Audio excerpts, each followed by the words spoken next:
Dito naman sa Metro Manila, nagpapaskil na rin ng campaign materials ang mga taga-suporta ng ilang tatakbo sa barangay at sangguniang kabataan elections. Live mula sa Maynila, may unang balita si Bam Alegre. Bam?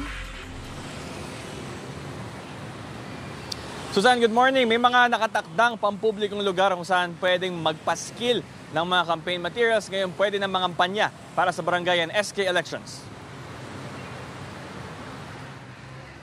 Ang pagdating ng hating gabi, naging hudyat para maging abala ang mga may sinusuportahang kandidato ngayong parating na barangay at sangguniang kabataan elections. Maaaring na kasi magpaskil o maglagay ng mga campaign materials bilang bahagi ng campaign period. Pero hindi ito basta-basta pwedeng ilagay sa kung saan. May common poster area lang na pinapahintulutan ng COMELEC.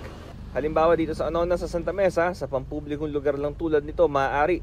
Kailangan tama sa oras, tama sa date, na tamang pagkabit ng mga tarpaulin. Bukod sa mga campaign material, all systems go na rin ang pulisya na naatasang panatilihin ang kaayusan sa eleksyon. Bahagi ng mandato nila ang paglatag ng security checkpoint.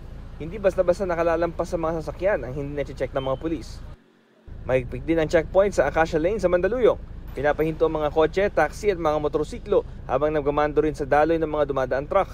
Halos puno na rin ang campaign poster sa isang common poster area sa Barangay Addition Hills sa 9 de Pebrero sa Mandaluyong. May inabutan din kaming taga-suporta ng ilang kandidato na nagkakabit ng campaign materials. Sa grills at bintana naman ito ng ilang private property inilalagay, kabilang sa pinapayagan ng COMELEC. Sa San Juan, ilang private property din sa Barangay Balong Bato ang nalagyan na rin ng mga campaign poster.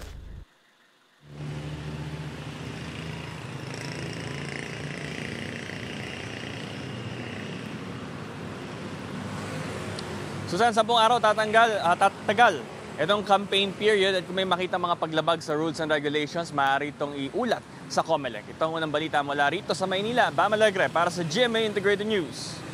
Mauna ka sa mga balita. Bisitahin at mag-subscribe sa GMA Integrated News sa YouTube. Sa mga kapuso abroad, samahan nyo kami sa GMA Pinoy TV at sa www.gmanews.tv.